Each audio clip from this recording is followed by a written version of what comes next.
Hello and welcome to episode 19 of the Kicking Back podcast. Today I'm joined by the wonderful Charlie Sinclair. Hello, Charlie. How are you? I'm all right. Yeah, thank you for having me. Good, man. Yeah, you had a good day. Been all right. Yeah, it's been a lovely day. Sweet, man. Matthew Campbell. Hello there, Bradley. How are you, sir? I'm good, man. How are you? I'm pretty chilled, man. Just got back from a little holiday in Wales. Very Nice. Lovely. So I'm feeling Very chilled. jealous. I'm feeling very chilled. That's good, man. We've got ginger beer. We've got a cup of tea. You've got Charlie. Yeah, exactly. What more do you want? The vibes are rocking, man. Mm-hmm. The vibes are rocking. So, Charlie, for the people at home that don't know who the heck you are, do you want to tell them a little bit about what you do and all that stuff? Yeah. I am Charlie. Hi, I am Charlie. A bit closer to the mic. And I am a musician. And my main thing that I do in music is a band called Sylvette that we've been together for sort of 5.5 years. Cool. We're an art rock band / whatever we feel like making. Mm-hmm. Yeah. And I also do other music work. Like, I've done some writing for TV and any like teaching, anything that kind of pays really. Yeah, man. But yeah, my main passion is writing music, and most of that happens in Sylvette. Sweet. And may I tell you, people at home, that Sylvette is a fucking awesome band. Beautiful. Like, one of my favourite, genuinely one of my favourite Manchester bands. Like, I love their stuff. So please go and check them out. Charlie did a little performance, which you guys are going to be hearing later on, which was just So good. molto bene, allora, magnifico. I listened again with my dinner earlier. I was just like, Charlie's doing it again, the bastard. couldn't believe it. No, it's beautiful. Oh, It was thank so you. nice. Thank you very much. So, Charlie, how did the whole Sylvette thing start? It I feel like it started before.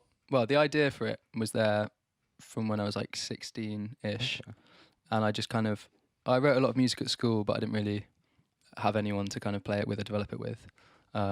So I just remember like wandering around the garden, just like imagining a band for these songs that I had, but they didn't exist. And I was like, but when I do have one, it's going to be great. And then it turns out all the songs I was writing at that time were kind of not as good as I thought they were. But then it was when I came to Manchester to study at the RNTM that I met Pete and Ashley, and I think I was just walking to a lesson with Pete, and then I saw on my phone someone being like, a gig going at this place, and I barely played any gigs in my life. Right. And I was like, Pete, a gig? You play the drums. Let's do it. I have some songs. Like, they're not finished, but we should do it. Right. And then we were like, we need a bass player. And then I think we tried a few people, and then someone was ill, and then Ash was available, so we had a rehearsal together. Turns out, like, me and Ash were into loads of the same music. Sweet. And yeah, we just got really stuck in. I think we played for like 20 minutes to about 4 people. Nice. But it just felt great. And then pretty much just straight away, we were like, this is, we love this. Yeah. And then we got a violin player. We were together as a 4-piece for like 3 years. Then the violin player left, and Philip came in, who's a composer, violin player, synthy, keysy man. And then I had another guitarist, and that guitarist left, and then now it's Jack.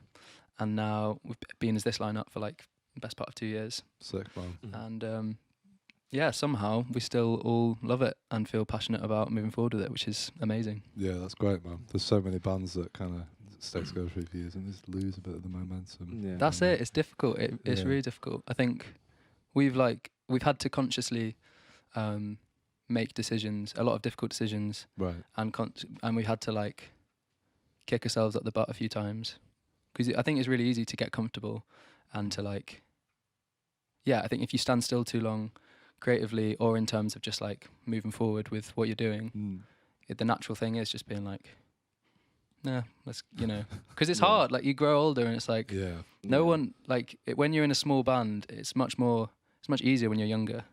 When you're like in your mid-20s, it's a difficult thing to keep going because life gets real. But for us, it's been like, when you just, as long as we keep creating and we feel like we're excited about what we're making, that is, I think everything else follows that. Awesome, man. I think when you draw out creatively, then it's kind of like, what's the point? When you were around the garden, like scheming this band, conspiring to make it, how when you guys got together for that first gig, how similar was it? Like the kind of music that you were imagining, or the kind of format of it? Probably some of it was similar. I think I remember buzzing off that first gig. I remember, so in a way, I think it fulfilled that. Yeah.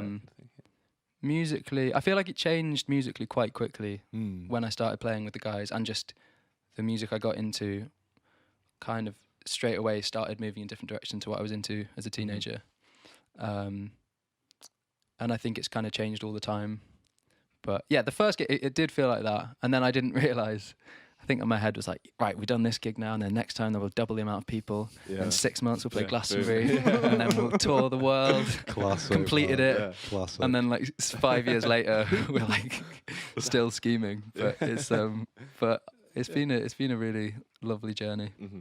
Yeah, man. And it's growing, man. I talk to people about you guys all the time. And like, these guys are fucking sweet. Oh, cheers, Brad. Fucking sweet, man. So what have you guys been up to recently then? Obviously, we've had this COVID shite. Yeah. But have you guys been productive over that time, been doing stuff? Yeah. Well, I was living at home for a long time, and that just gave me a lot of time to write. So actually, we spent a lot of time not together, which was quite difficult. And a lot of people got different jobs and doing all sorts of things to just keep going through this time without music. But yeah, I was just quite lucky that I had a lot of time to just write. It was kind of like being a teenager again. I was like back at home and just getting lost in the whatever the fuck my head was doing, which was some wonky stuff at that time, I'm not gonna lie.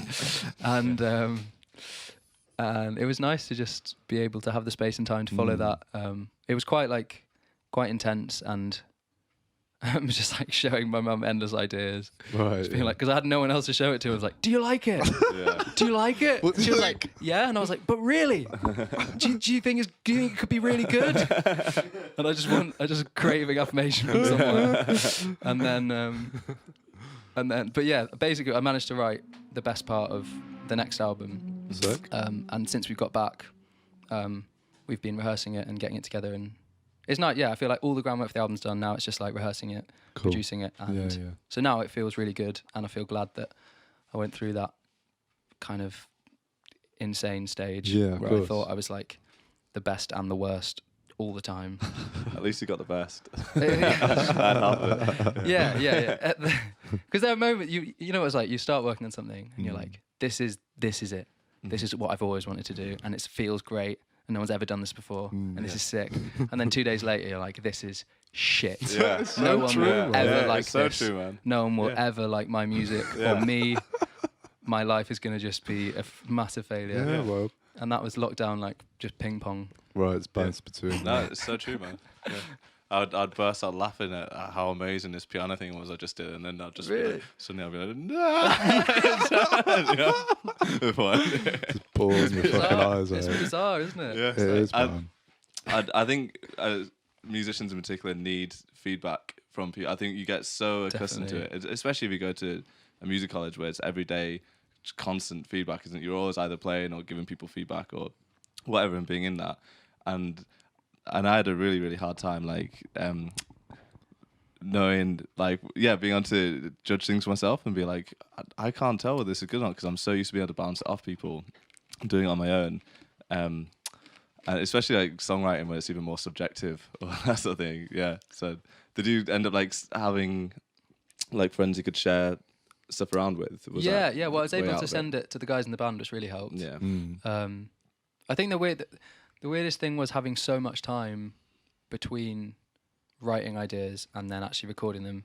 Right. Because I realise now, like, before, when we were all together in years past, it's like we have a really good song, we play it, we gig it, we're all really into it, there's like a collective energy, maybe get some feedback at a gig, go into the studio, release it, on to the next thing.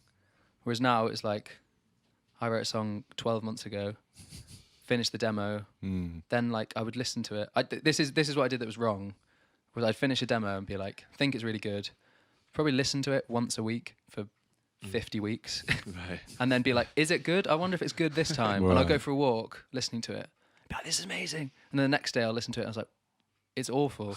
And then so basically what I've learned is that not to do that. It's tempting because I think as musicians, like one of the highs we're chasing is like creating something that makes you feel something and you feel like could affect people. So like when you listen to it and it feels good, it's just like affirming that you're doing something meaningful with your life and you're good. It's like just a really basic affirmation of like, especially at the end of the day, it's like, I created this. That's a good day. Yeah. As the great Snoop Dogg once said, fall in love with the art. Damn it. George. Yeah, Let's try that one more Go time. on, George. You got it. I Go got on, this. As the great Snoop Dogg once said, fall in love with the art of creating, not with the creation itself. That's Snoop Dogg's secret. I like wise. And also get really, really high all the time. See, yeah, tips from Snoop Dogg. I like that a lot. Yeah. I think there's a lot of truth in that. I think because it's tempting. We always go for like. It's easy to idolize like the thing because that's what it's all about. We want to make the thing. Yeah. But then when you look back at it, all the best bits are in the making of the thing. Yeah, man. That moment where it's not anything yet, but it's like things are happening. Yeah, it's about the journey of it, man. That's the beautiful thing of it. Yeah, And also definitely. like your perception of your own art is completely skewed. Like all of ours is like, you know, because you could write something and then like, you know, think, and then I'll fucking listen to it and be like, holy fuck, Charlie, that's fucking awesome. Do you know what I mean? Yeah, so it's just like, it's bizarre. don't trust yourself. That's it. Do you know what I mean? Yeah. Because you're always your worst critic. And, you know, this like flippant monkey brain that we have That's it. is Yeah. not to be listened to, man. No, exactly. A lot of the time, it just cannot be trusted. Yeah. So true. It's like a naughty 5-year-old in our head. It is. Don't It trust them, is. man. Don't trust them. It's lying. So, what have you got any releases or anything coming up with the band? Yes, yeah, we do. We have a single coming up very soon. Okay. I'm not going to say the exact date yet because of the suspense. Yes, of All the course. suspense Of course, yes. that's created by this. And but yeah, very soon it will be the first single of the next album, I guess. And the idea is just to get all of this stuff out ASAP, get gigging it. I think we're really excited to move on and release all this stuff, which we're kind of excited about at the moment. Yeah, So man. there will be a lot of releases in the next few months. Awesome, man. And then you've got a tour Yeah, coming. When's that happening? that is in August/September. Cool. So Awesome. it's been rescheduled about 4 times now, I think. Fingers crossed, man. But yeah, I think hopefully this is the one. Awesome. Sweet. Where are you going to be playing? We're gonna play Manchester, London, Leeds, Preston, Blackpool. There's another. I can't remember. Maybe Bristol. Right. So But it's on our website and socials. go on, give it right to the camera there, Charlie. Go on. Come and see us on our tour. The tour dates are on our website or our social media, and we'll see you there. Boo. Why did that feel Evil. so weird? I bet that was. It's because you're looking at like a weird piece of plastic. Hello. So for people that haven't heard the band before, Charlie, like who would you say your like influences on the sound have been? I would say it's changed a lot as it's gone on. So initially, listening back to it, to start with, it was very Jeff Buckley influenced. It was very like, kind of like just kind of quite 90s influence, but then with like elements of kind of folk and psychedelia, I guess, with the violin. Yeah. And then as it kind of progressed, we've been more influenced by like electronic stuff and people like Bjork, Nine Inch Nails, Neutral Milk Cartel. More recently, people like Arca, One Tricks Point Never, and Mantis Opera were massive. Well, people probably won't know them very well, but like they're a band that I kind of fell in love with. Okay. So yeah, I think it's gone from more like soulful singer-songwriter Jeff Buckley-ish vibe to more now like trying to explore more visceral kind of electronic stuff, but also I think the kind of rocky stuff is always there. Yeah. Yeah. It's hard to know where exactly it's going, but yeah. And then there's also a lot of really delicate, intimate songs that that we let happen, which is Yeah. really nice. Yeah, man. You got it's a great eclectic mix of things. Beautiful. Your thank last you. album was great. I love that. It's just a good, Yeah, there's a lot of anything goes. good basically. journey though, man. I Yeah. really enjoyed it. It was cool. So like, when did you start playing music? Did you have like a musical family that influenced it? Or? I had, well, I'm from like a family of actors, so okay, not musical but performance. right. And that was like the thing I was into as a kid, was because my mum and dad were actors. I think that's just like, I'll do that. And my dad like directed a play that I was in when I was 10, and it was like the best thing I'd ever done. Sick. And I was like, this is what I want to do. And I remember taking it weirdly seriously as a 10-year-old. I remember like standing in the wings with my stuff, just like going deep into the role and just feeling completely alive in a way I never had done before. Sick. And then I was like, spent the next 2 years trying to convince my parents to let me leave school to be an actor. And then during that time, or like a couple of years after that, I started playing guitar, and then just transferred all of that desire and effort and energy onto that instrument. Yeah. And then, yeah, so I think I was sort of 12, 13 when I started playing. Cool. And then, yeah, I just kind of got lost in it. It was, yeah. Then it was kind of just turned into the main thing in life, and here we are. Yeah. So yeah, was there ever like a pressure to do anything else, either from like watching what your friends are doing or anything like that? Like, you know, especially at that age, like like the GCSE kind of like formative years. I think I was quite lucky because so many people in my family were actors. Mm-hmm. It was like, that's not, for a lot of people it's quite controversial to be like, I want to be in the arts. But in my family, that's like kind of the norm. Yeah, that's and cool, my brother's a doctor, and that was like, you're what? And but it's great. I mean, he's like doing a legit real life thing. Cool, man. But yeah, no, for that reason, there wasn't actually too much pressure. I was kind of lucky. It was encouraged. Yeah, awesome. And do you think, like doing the acting from it, do you think any of the skills from that or any bits of that sort of transferred over into the music? Yeah, 100%. I think it's the same. I still see like Sylvette as an extension of that. Okay. I think, especially just like, I learned so much about art and performance from my parents, especially my dad at such a young age. Like he used to talk to us about all these like directors he'd worked with and like theatre practitioners, and go to like loads of really interesting plays at a super young age. Okay. And stuff he directed. And I think like I then just like fell in love with, I guess just the creative process, and especially the discipline of performance as well. Right. And that's something that was like ingrained in me from quite a young age. And I think also, I've always had a feeling, again, which I think came from my parents and my family, is like the feeling that art matters, and like and it really, you know, if you take it seriously and you go deep, you can change people, you can change the world, not in like a, you know, not like that, but like, you know, it's a really important thing that connects us, and I think I've been able to carry that through into Sylvette, where it's like, we do take what we do very seriously, because I think through that you can really affect people, and that's kind of what it's all about, really. That's a huge point, man. For me, I think that's so evident in how people can't help but do it. That's the fascinating thing, isn't it? You know, like we've been living in this house over lockdown, and wherever you've been, like it's like a switch in your brain, right? It's like it's not to a certain extent. It's not like how much of that is up to you, or is it just something that kind of happens to you? You know, because you can't really control it to a certain degree, can you? Yeah. When you like 6 hours balls deep into a songwriting session, and then you wake up like, what?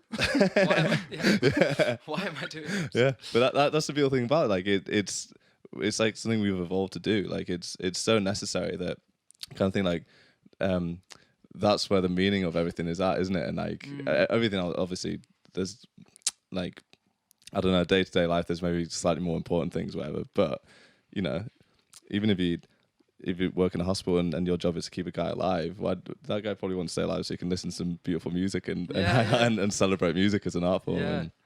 So no, I it's think a big one, isn't it? I've really found, like, I've thought about a lot the last year, just like the place of art in our society, and I think we've been forced to, because as musicians and artists, we've had what we do kind of stripped away, and we've not been able to do it. And for a lot of people, I've certainly felt it, like it's easy to then feel like you're kind of purposeless. Yeah. Or like you no longer have like an active place in society where you're positively affecting the world, which very quickly makes you feel pretty bad. But then, like, you know, I've had to think when I've been spending loads of time writing music that no one's going to hear for 6 months. It's hard to convince yourself that like that's a meaningful thing that is actually does have worth, and I totally agree with you. I think like when you follow it down, it's like if you actually think about it, it's like no, art is so vital to everyone's human experience. It's like what makes us human. Yeah, and like the performances, like things that you put out. You know, I even know just from things that you put out on Instagram, like odd little like tunes, even just like you singing and playing, would like actively lift my day, like in lockdown. So you can think, so nice. and you wouldn't even know that. I'm telling you this now, but you think how many people haven't told you that. And I used music like a crutch, man, the whole way through lockdown. I used it religiously, you know. That was like my either playing it or listening to it. It was just like a constant thing. And yeah, it just brings joy to people's lives, doesn't it? And you think like over the whole planet, if you were lying on your bed listening to an album, you think how many other people are doing the same thing right now and just enjoying that moment for what it is with music. That's huge, isn't it? Yeah. It is, yeah. Hannah Walters has just said something kind of similar, saying people love what they do makes you love it too. So if like a person doing whatever they're doing, whether that's music or art, and they're loving it, then the people watching that can feel more involved, like they know what they're getting. No, I totally agree with that, and I think when you feel that, like I think that sometimes I don't know if you've ever had it where you listen to someone's music and you kind of don't get it first time, and then you see it live, and you see like where it's coming from. And you're suddenly like, when you can see the authenticity and where it's coming from, you're like, oh wow, cool, I get this now. And then you maybe like listen a bit deeper and I totally agree with that. It's true, man. I think that if you can find it's not even your purpose, it's that thing that resonates with you, and you really do like love it, and like you say, you want to put it in and spread it to people. I think that's just like people being present and like just being in the moment. Do you know what I mean? People are attracted to that sort of positive energy, man. But it's true though. Like it's like people are drawn. It's like a magnet, man. It's just like the same, like being kind to someone. I think it's all the same sort of expression of pure human emotion without thinking about it. That's Definitely. Like people are just like, I love that shit. Do you know what I mean? It really just lifts you, or just it's great, man. Yeah, it's why we all do it, isn't it? Totally. And I think as well, it can be a thing of honesty as well. That like when I kind of tended to do it a lot less earlier on, but like more so being like opening up a bit more lyrically, and you maybe say something that you wouldn't, that you're thinking or feeling quite like deep down that you might not say or show in your like everyday self. Yeah. But I realise that when I listen to music, when you hear someone say that, it's like people saying things that we might not say, and it's like kind of connects us in a way. Yeah, and that's why. Yeah. So that's why it's really important.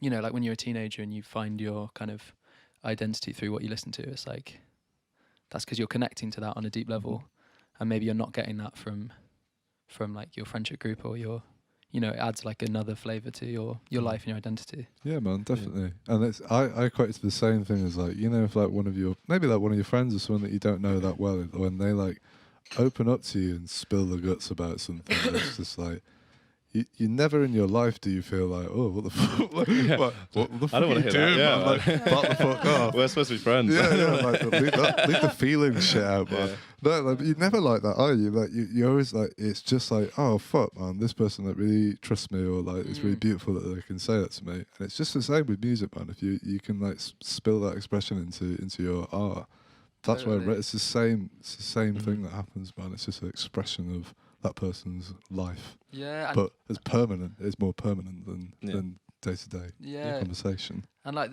the beautiful thing about that as well, when you open up to someone, is like you're then, through being kind of, I guess like open and in some ways like courageous enough to sort of share that with someone, you're then actually you're also saying by doing that, like, this is okay for you to do. And it's like, as you say in music, it's like the more honest everyone is, the more open everyone is, it's like that's a cue for the next person to be honest, and which is like, I think that's such a beautiful thing as well. Yeah, exactly. Yeah.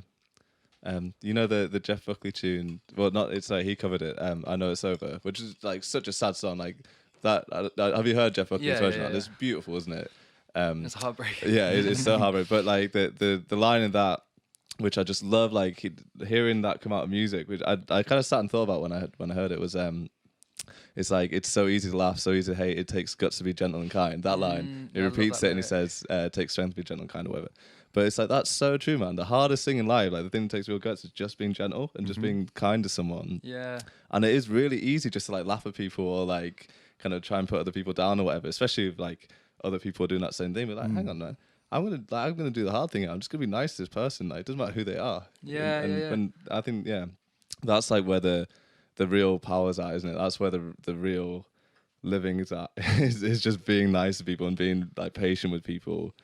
And that, you know, that doesn't mean let people walk all over you, but still have that kind of patience with them. And empathy. Yeah. Man. Yeah. I wonder if. Well, I'd like to think that like from all this stuff we've been through in COVID and lockdown. Yeah. I feel like, I don't know, on my end, I just felt like conversation with people. I feel like people are more empathetic. They're like, yeah, because when you say how are you, it's like it's always a long. it's no longer like a hey, yeah, I'm fine. It's like, you know, everyone's got their own story this year. Some worse than others, but like, and I think it's nice that people come at the other end like maybe having more understanding, because I think it's so easy to assume that people, especially when you look at people, you're just like, they're fine. yeah, man. I'm struggling. No, exactly. You know, what do they need to complain about? Yeah. But like, actually, you don't have to dig very deep to find that everyone's got their own shit, and that's why, as you say, it's like, you know, taking that time and that, to be gentle and to be understanding is so important. Yeah, and that they could be looking at you thinking the same thing. Yeah, exactly. Right? Definitely. But the word for that is like sonder is a good word for that, isn't it? Is that what it's called? It's the realization that everyone that you see, some old lady goes by on a bus on a double decker, and you see her for a second, but her life is just as complex, man. Like infinitely in every way.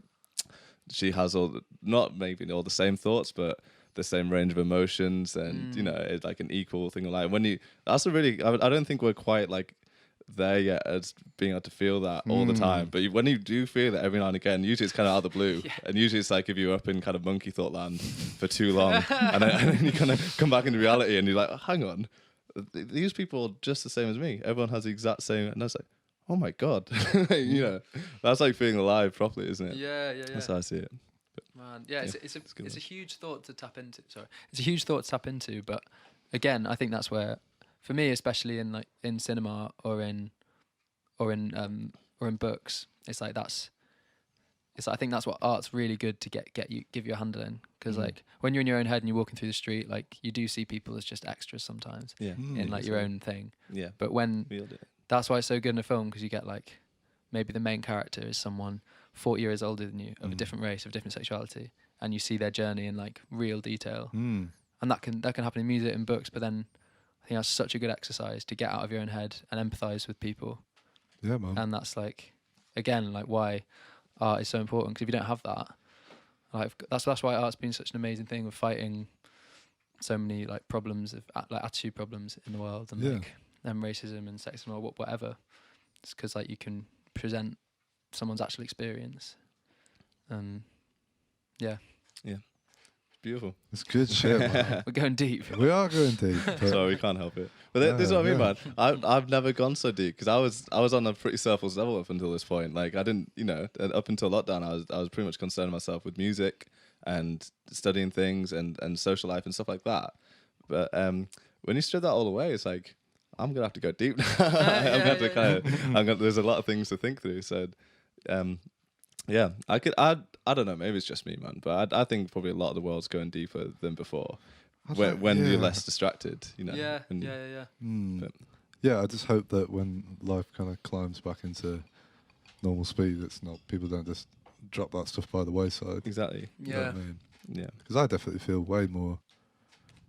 It's more thoughtful about that stuff, but also just less bullshit thoughts. Do you know what I mean? Just like, because they come and go all the time. It's just like not giving them the time, man. Just like focus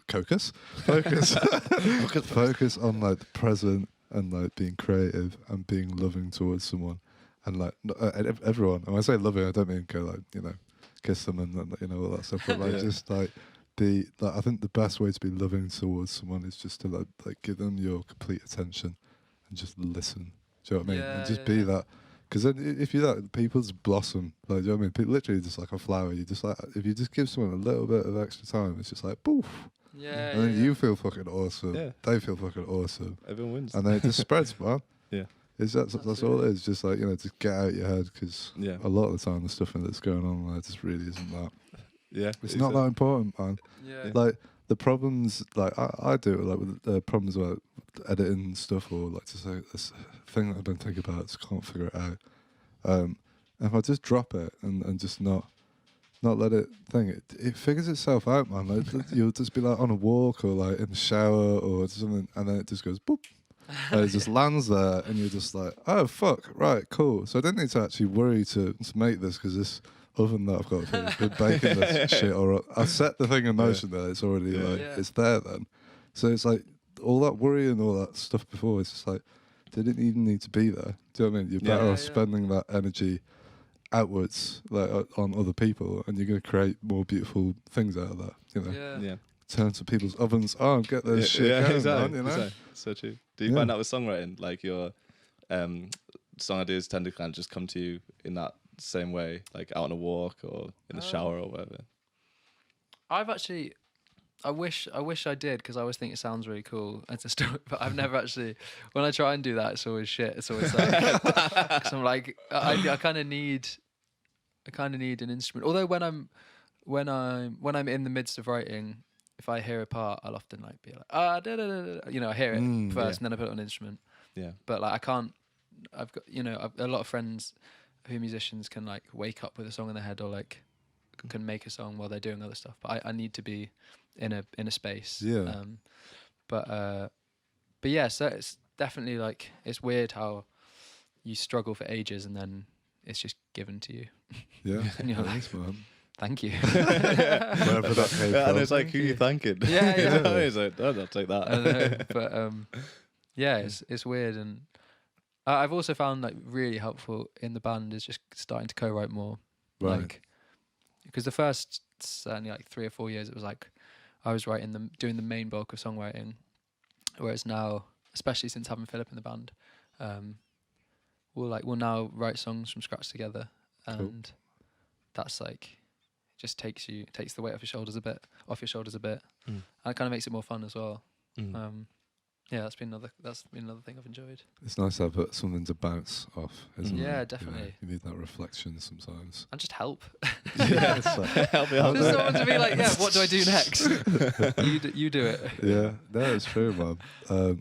We had Ash on ages ago. I remember Ash was saying about Philip being a witch or something. Philip is a witch, yeah. Like, can you? Because I got a bit of Ash's viewpoint, but I feel like I never really like fully got to grasp with what he truly meant. Can you like shed a little bit more light on this? Please? Yeah, I haven't spoken to him about it properly in a while. Right. I remember the first tour that Philip did with us. I shared all the car journeys with him, which was the best thing ever. Because he just like talks about witchcraft for like 15 hours. So. But basically, I mean, all I kind of know is that he is a witch in the like. First, I think he has in his family there are some witches, but also I think he is in the sense of like the kind of ancient pagan ritual side of it. And he does like a lot of reading into it. When we played in Glastonbury, there were these not Glastonbury Festival, unfortunately. When we played Glastonbury, we played a pub in Glastonbury, and there was this amazing. These amazing shops, like witchcraft shops. Okay. And they're just like all these dusty old books, and Philip was like getting loads of them because he just reads really deep into it, and a lot of it is stuff like tarot. He's into a lot of sex magic.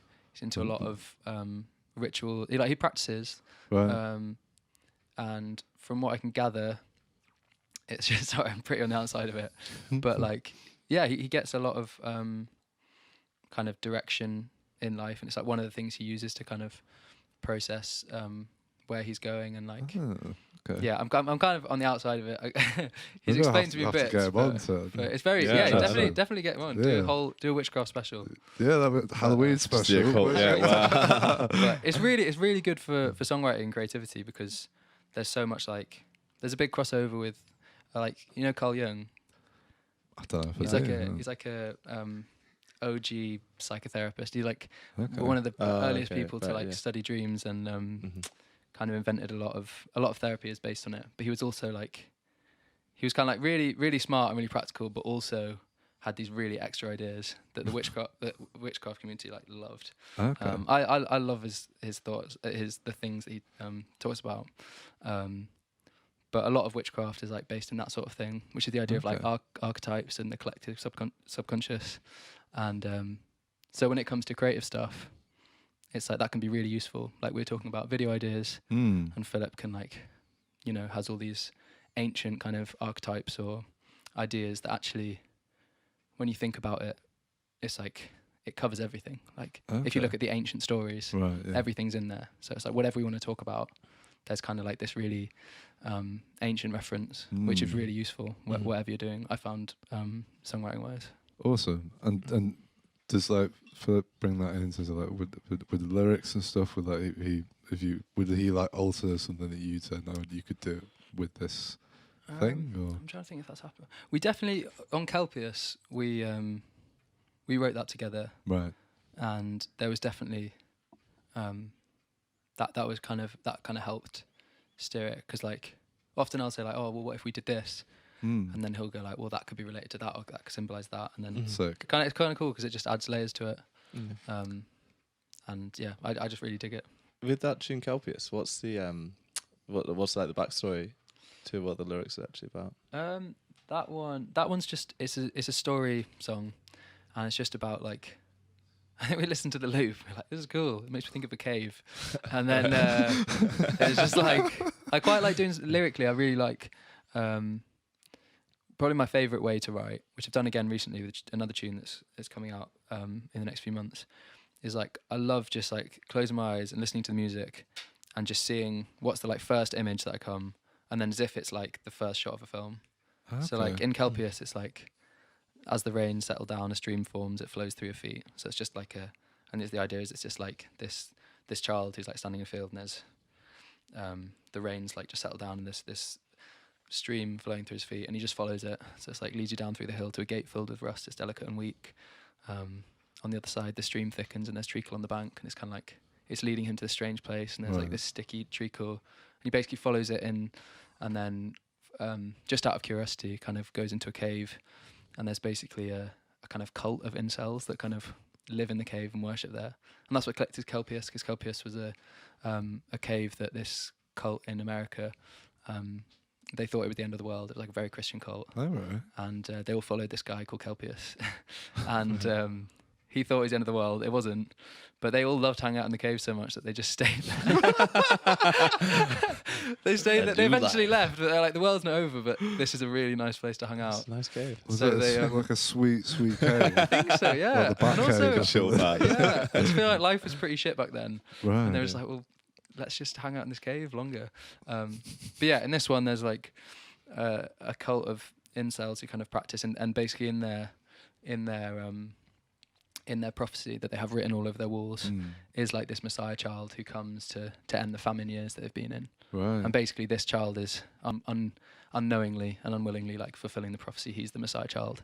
And he, as it goes on, he realizes that he's the sacred sacrifice that they've been, and they're in the middle of this ritual that he's like hiding behind a rock watching. Right. And then as it goes on, he accidentally, like a little piece of rock chips off his the rock that he's hiding behind. It drops down, and they all look up, and they see him, and then it's like he essentially is the final part of their sacrifice. So, but yeah, basically a lot of it is very like sometimes it's like filmic in my head the way I see it. That's awesome, man. That's cool. But I really that's one of my favorite ways of writing, because it's like you don't have to think about it too much. You're just like, and then what, and then what, and then what. Yeah, and then what. It's just fun.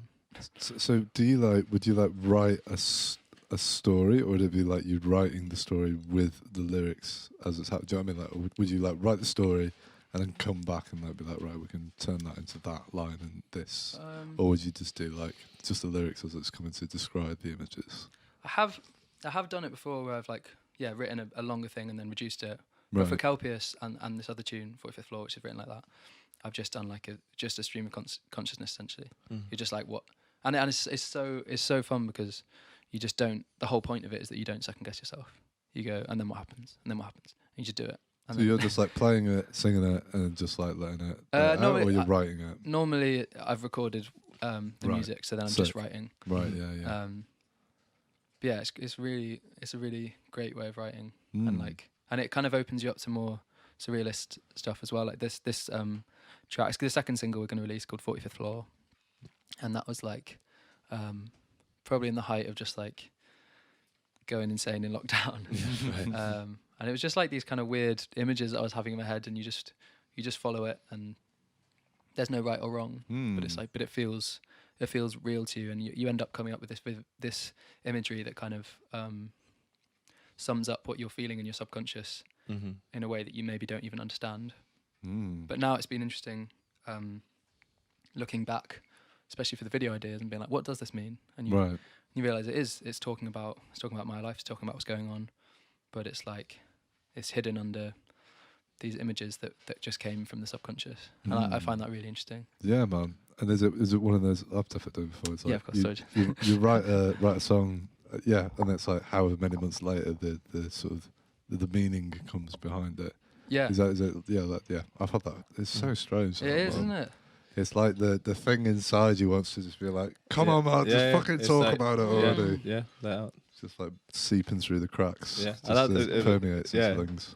It's almost like it's always going to come out. Either way, even if it comes out just like frustration or what, you know what I mean? Like if you don't let it out naturally, it'll probably just kind of simmer away anyway, and eventually kind of come to fruition. So I think that's the beautiful thing about just letting out. I love the stream of consciousness like style of writing, and the imagery thing. You know, like where you get an image so clear in your head, like you might as well be away. You know, you get this with certain songs, and it's kind of like trying to talk about it is pretty much useless because it's not. Yeah. It's like words really don't cut it, do they? It's just a place that you end up going to, and it's like, when songwriters give you that feeling, that's what it's all about for me. That's where a lot of like the most meaningful moments of my life have probably been connecting with music through that. And even if you don't necessarily know what they're even talking about, you know what I mean? Like they might have a very different image in their head, but whatever they plant in your head, in your consciousness, is so real, and there's like so much beauty behind it. And again, man, I hate talking about it because words don't do it justice. It's just a feeling, isn't it? So no, that's it. David Lynch always says this because people always ask him in interviews, like, what does your film mean? Right. He's always just like, just shut up. Like, the reason why I put it in the medium as film is because that's how I'm saying that thing. You know, it doesn't make sense. Words aren't what I used to say that. Yeah. I used visuals to say that. Exactly. And it's for you to interpret it. It's not, it's like, for some people, it's like, they're trying to find the meaning as if that's the puzzle. It's like, there's no puzzle. This is something I've created out of what I feel, and I've turned it into, in his case, film, or in our case, music. And it's like, there's no, you're not trying to win.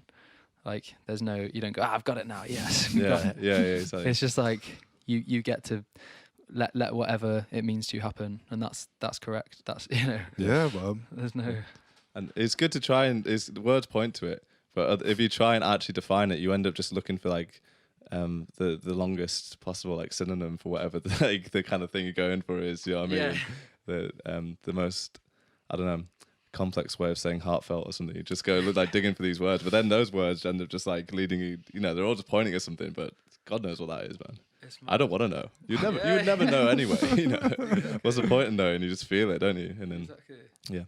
Holy fuck, guys. We're battering this shit. It's good, man. No, I love it. I'm going to pass out.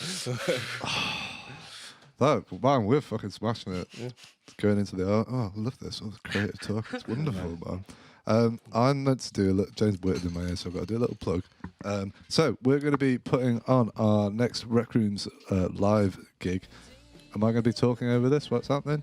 Right, so we have 3 lovely bands on. We've got the lovely Big Society, who are just fucking awesome bands. You've got to go and check these guys out. They've been putting out some belting shit. We had Will on the podcast. We had Kirk McKellany? That's how you say it, isn't it? Amazing guitarist and singer. Blew me away. And there's Chris Wise as well. Also just fucking awesome songwriting. These guys are all fucking awesome. So the date that we're doing it is coming to me. It's a Friday. There you go. It's the 7th of May at 7 o'clock. Yeah. Thank God I can see that screen over there because I went blank then. I went very blank. But it's gonna be it's gonna be really good, man. I'm looking forward to doing it. We're gonna have Will in the studio with us. I'm gonna be interviewing. But tune in to that, and I think it's gonna be a really special little evening. We're going to be running it all on donation basis as well. We also run all this stuff on donation basis. So I think there's a link in our YouTube description if you want to help us put this shit on, because it doesn't cost nothing. We have to buy like ginger beer. It's well expensive, man. So help us out if you can, because this shit ain't cheap. You know what? Fuck it. Right. Charlie came in before and did a really beautiful performance. Me and Matt had a little listen to it before in the kitchen. I nearly bawled my sweet eyes out. It's that beautiful. Honestly, I fucking love this dude. Great, talented man. I really, really hope that you enjoy it, and I hope that you go and follow his band, Sylvette. Where can they find Sylvette online, Charlie? Everywhere. Instagram, Spotify, YouTube, Facebook, Twitter. You name it. You name it. You Google it, you'll fucking find it. These guys are awesome. So I'm going to leave you with Charlie's performing 3 songs for us earlier on. Then we're going to be coming back and talking about God knows what. Charlie, is there anything you want to tell the audience before they watch this performance? Enjoy it. Boom. There you go. Enjoy it. And I hope you do. And we'll be back in about 15 minutes. And we'll be chatting some more. And we'll see you all in a short while. Goodbye. Bye. Hi, this is Charlie from Sylvette. I'm going to play 3 songs today. And the first of which is called Blanket of Dust, which is a single that will be coming out shortly.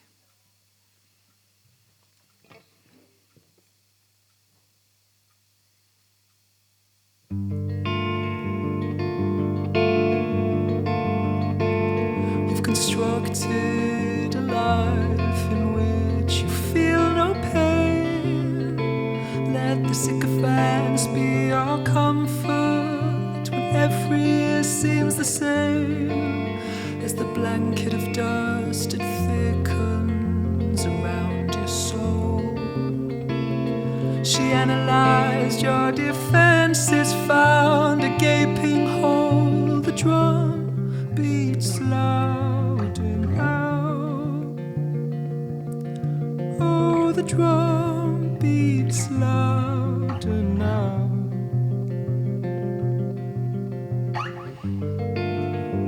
Preaching clever words that you found in books about the human condition. You say you've got to love, you've got to lose.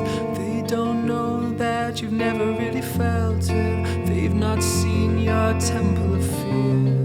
They don't know that this is the first time you're getting near. The drum beats louder now. Oh, the drum beats louder now. Oh, the drum beats louder. The drum beats louder. One day like this is worth 1,000. Sitting in an armchair reading about this. One day like this is worth a lifetime. Hiding in the shadow of your own mind. A blanket of dust turns to flames. A blanket of dust turns to flames.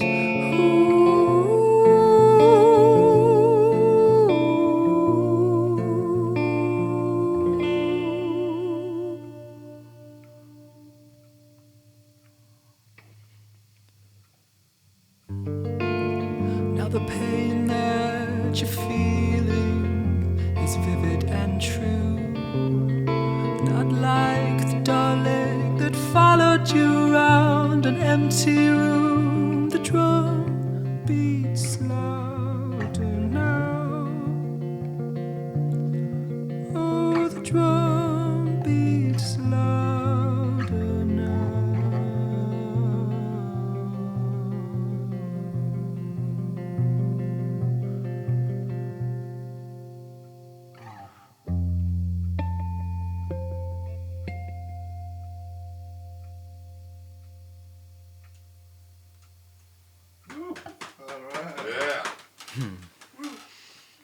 Thank you. Cool. Cool. So the second song I'm going to play is a tune that we released last year called Kelpius, and it's usually a bit of a synthy banger, but now we're going to play a stripped down version of it.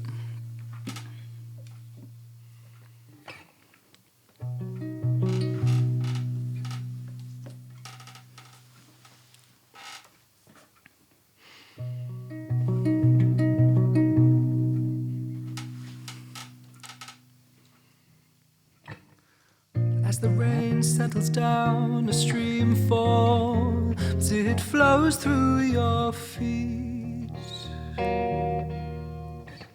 Lead you down through the hill to a gate filled with rust. It is delicate and weak. On the other side, the stream thickens. Now there's treacle on the bank. On the other side, the stream thickens. Now there's treacle on the bank.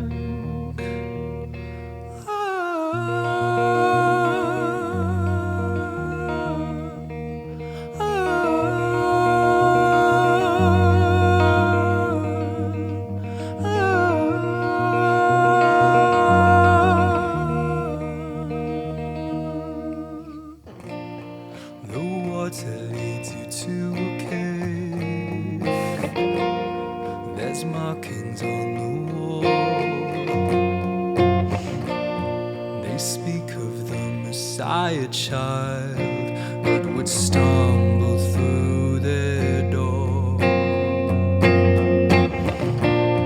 Each story seems to be the same. There's a flood and then he comes. That's Messiah, ends the famine days. When he comes, when he comes, when he comes.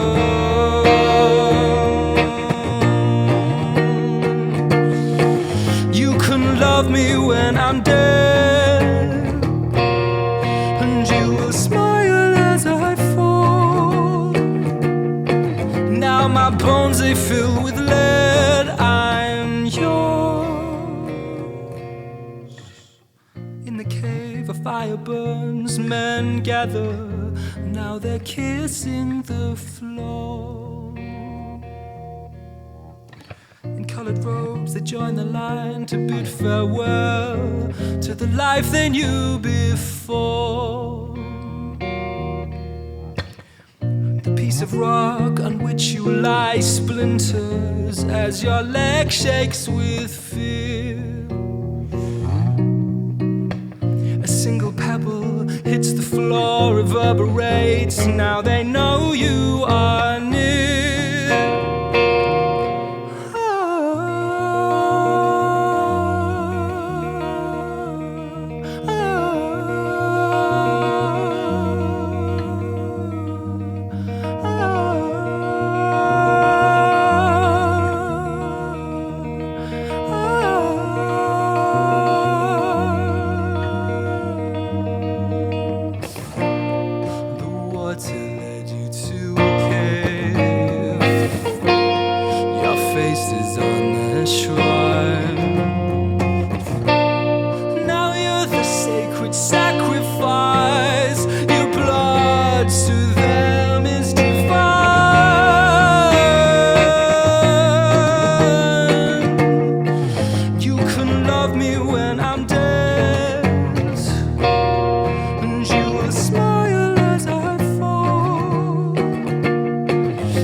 Bones they fill with lead. I'm yours.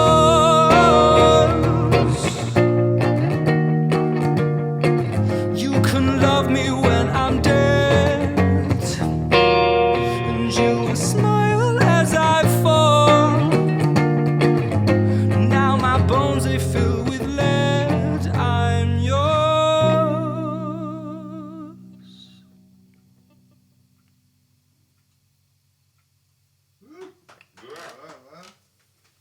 Thank you. Thank you.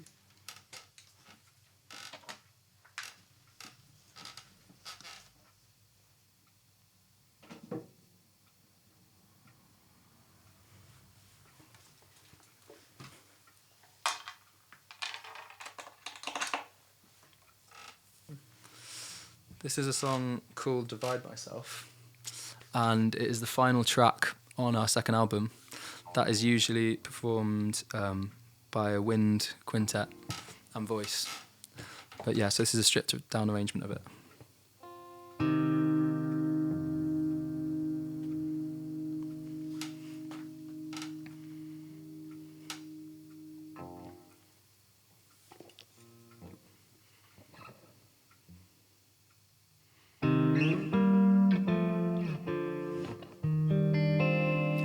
I carefully divide myself,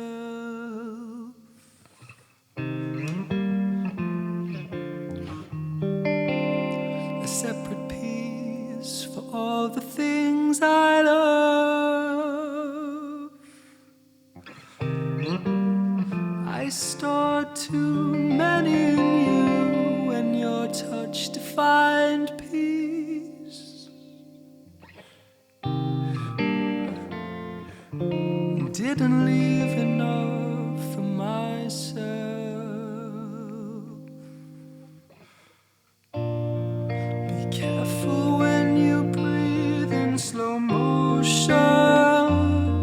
Be careful when you wish for the clouds to stop. The soil below won't cry for you.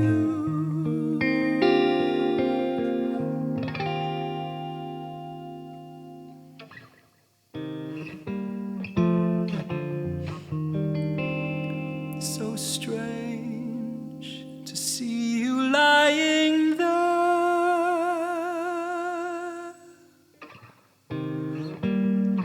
You were my strength for so long. Now I'm lifting you into a chair.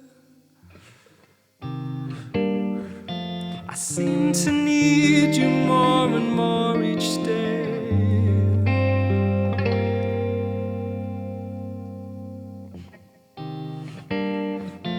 You still lift me so much, just in a different way. Be careful when you breathe in slow motion. Be careful when you wish for the clouds to stop. The soil below won't cry for you.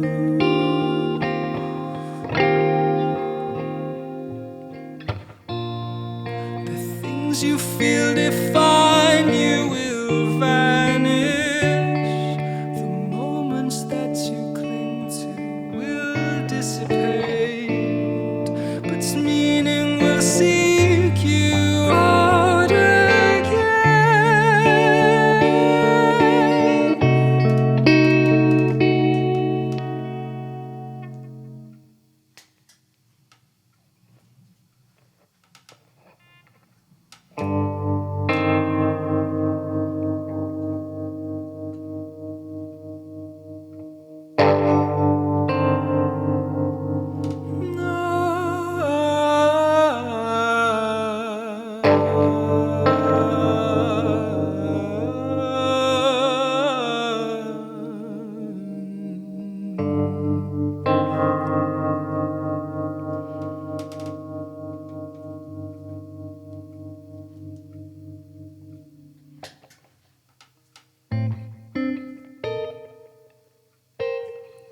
I carefully divide myself.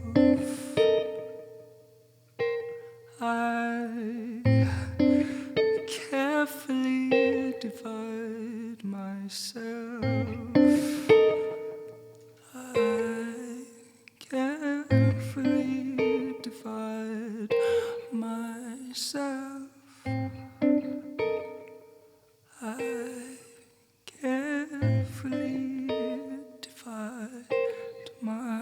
yourself.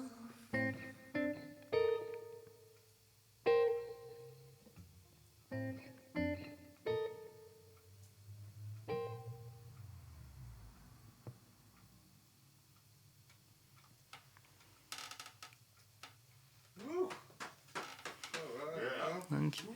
Thank you very much, Charlie. Thank you. Where can people find your stuff online, Charlie?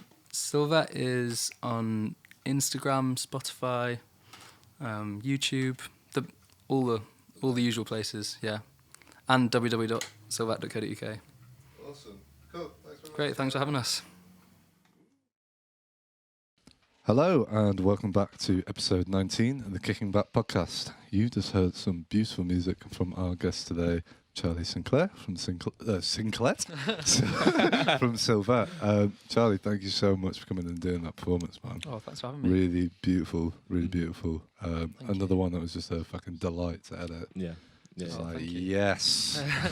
I love it when a plan comes together. You know? So we talked about sort of the meaning behind Kelpius. Do you want to tell us a little about the other two tunes on either side that you did? Yeah. So the first one I played is called Blanket of Dust, which will be the first single we're releasing. Slightly different arrangement. And that I wrote that in the first lockdown. It's pretty directly influenced by a film I watched called Shadowlands. Shadowlands, yeah. Okay. And it's about C.S. Lewis. Okay. And his... It's an incredible film, but it's basically he had quite a traumatic childhood. Like, I think it was his mother died at a very young age, Right. and it kind of led to him living a very like safe and kind of emotionally defensive life, if you like. So he was an amazing writer, and he lived in this kind of academic circle where he taught in Oxford, and he had, just in terms of like how much he let people into his lives, he had a lot of people who respected him and looked up to him, and in that way he was able to keep people at a distance. And he lived, I mean, he's in his 50s and he'd never kind of really been vulnerable with anyone, but he then fell in love with this American woman, and shortly after she actually gets cancer and dies. But it's kind of just this amazing exploration of like, I don't know, it's like really a huge kind of concept of like what is living, and for him it was letting go of and being vulnerable for the first time in his life, and through loving he was able to actually, even though the pain that came with it was like the most unimaginable pain he'd ever felt, it was like the end of the film was like he has this realization that he's actually living for the first time now. And it's like, it's all about like you can't have joy without pain, you can't have pain without joy, but you can hide from both. It just it really, really inspiring. And he wrote a lot of amazing work about the processing of grief and how that affected his religion, and that's kind of another theme running through it. Okay. But yeah, it just really kind of affected me, and the lyric in the bridge of Blanket of Dust, like, one day like this is worth 1,000 sitting in an armchair reading about this, and one day like this is worth a lifetime hiding in the shadow of your own mind. And it's just like about those, you know, what we're actually living for is just those moments where you actually feel truly alive in whatever way. And to be open to those moments, you've got to be open to those moments where you feel alive in the worst possible way. So that's the kind of meaning of that song. And then Divide Myself, which is the last track I played, that's the final track on our second album. And that song is, what is that song about? That song kind of weirdly, kind of similar, I guess, but that was coming from a more personal point of view. Right. Cool. And I guess it's quite a sad song. It's just about like thank you. Oh God. Who am I thanking for these? Well, we'll get to that. We'll get to You just tell us about the song. Don't ask any questions, man. Accept it. That was meant to be so sly. Yeah. Charlie, Sorry, I gotta ruin that. Charlie's just too polite. He's like, You just broke that. I can't take a cookie like this without saying anything. To be fair, on the camera, you can see them just like. slid across. And it was about myself and people I love going through very difficult situations, and about like it's called Divide Myself, and it's about the way that we portion off parts of ourselves and put them in other people sometimes. And I guess it's just about the feeling when things kind of fall apart in different ways. So it's not very. I haven't kind of thought about the meaning for a while, but that's the general. No. That's the general gist of what. That's beautiful, man. Yeah. Now we'll go on to the cookies. Okay. So we've been doing a collaboration with an Instagram company called Fooditions, and they've made these lovely cookies for us today. You guys chow in on that. We've been doing this collaboration with this company for like a month or two now. This is going to be the last one that they're doing for us because they're fucking busy, man. They're really busy. They're a really good company. Like, people at home, go and check them out. It's run by our friends Sam and Gaz, and they've done a really brilliant job of just putting the whole thing together. They do the same way they pair food with music. Like they'll make a dish. And have you seen it, Charlie? You've seen it, Charlie? Yeah. I love what they're doing. So please go and support them, and hopefully we can be doing some more stuff for them in the future. But yeah, please go and check their shizzle out. Oh my God. Go on, show them the little advert that we made for them. Go on. Have we got that one still? Yeah, come on. Oh, it's beautiful. Charlie Cock was here. It was fun doing that little video, man. Just in the garage. It was great. Little cooking video. It's beautiful. How are the cookies, chaps? I can't speak. It's one of the best goddamn cookies I've ever had in my life. Absolutely speechless. What's going on? Podcast is cancelled. Turn it off. Yeah, let's have half an hour of silence for the cookies. Is it Nutella? I'm not sure. There's some sort of chocolate thing going on. It's amazing. It's incredible. And Charlie, yours is like a super chocolatey It's just vibe. everything. It's the world right there. I can't wait to tuck into these bad boys. But yeah, please, people at home, go and check out Fooditions Daily. They are a great company. They make great food, and they'll probably make your life that little bit better. Boom! That was one hell of a sale. Charlie, I wanted to ask you about. Are there any other things apart from music, creatively, or just like little things that you use as like an outlet? Is there any other stuff that you do apart from music? Yeah, I'd say the biggest thing for me is just is watching films. Right. I just kind of like, I got into it properly. I always watched films a lot when I was a kid because my parents used to, obviously because they're both actors, they used to show me loads of really interesting films that kind of opened my mind in different ways. Right. But then it was when I was 17 when I started working. There was this local woman who was this amazing director who was making a feature film, and she like heard my music and we started working together, and I started writing the music for her film, and through that then I kind of started my own journey with film and like started getting really into different directors and just like kind of then I came to Manchester and I got really into going to home cinema, and then like I don't know, it's been like really interesting alongside music, just like exploring all these different ways of making films and like all these different directors from all around the world, and like for me I find it really, on a personal level, it just really like recharges me and interests me, and then also on an artistic level, more and more it just influences my music and the way I create. So I'd probably say that's the biggest thing for me. And then outside of that, I don't know, there's not that much to be honest. It's like music is most things. I like going for walks. I need to go for walks. Right, like a dog. And then there's not much. I'm all right at cooking now. Okay. I wasn't before. But yeah, that's kind of. What's your kind of like? Have you got like a showstopper meal that you'd probably my dal? Yeah, sorry. My dal would be my best dish. That's what I'll cook for you. I'll cook for you both. Ooh. Please, man. You're welcome round anytime. I'd love that, man. Yeah.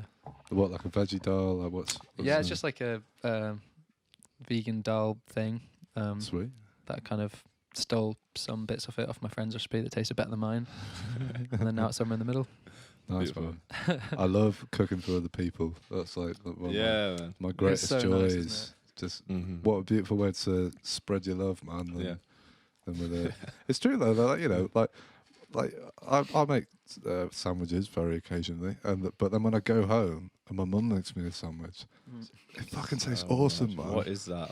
I think, and you know what it is? It's been really perplexing me for all these years. It's just love, man. There's love in the sandwich, man. I thought you were going to say pepper, mayonnaise, love, whatever else. Bam. It tastes beautiful. probably like. I thought you were going to say like. It's lightly toasted bread. You know what I mean? That's what it is. I was thinking all like, maybe that is, yeah. Lightly toasted bread is love. You know? that is a great tip though, man, for any sandwich really. Yeah. That's what I do anyway. What, love or toasted bread? Both. Either or. You can't have one without the other. No, exactly. No, it's true, man. But yeah, I love cooking for people. It's such a joy, isn't it? It's such a simple thing as well. Yeah, that's it. Like when people thank you and stuff, say, no, don't thank me, man. I actually wanted to do this, you know. Definitely. Do you cook with like the guys you live with? Or anything like that? You kind of tend to do group meals. Yeah. Not so much. I did in the first lockdown. I was living with Nathan Phoebe, and we literally religiously every night we cooked a different thing for each other, which was really nice actually. Yeah. It was like having that kind of communal thing each day. Kept us pretty sane-ish. Sane-ish. As sane as you get. Yeah. That's great, man. A question that I normally ask the guests here, you know, is Desert Island Discs, Charlie. 5 albums you would take with you to the island of Charlie. One thing I always say is, you know, you got to consider your different moods because you might be there a long time, and you know you don't want to depress the fuck out of yourself.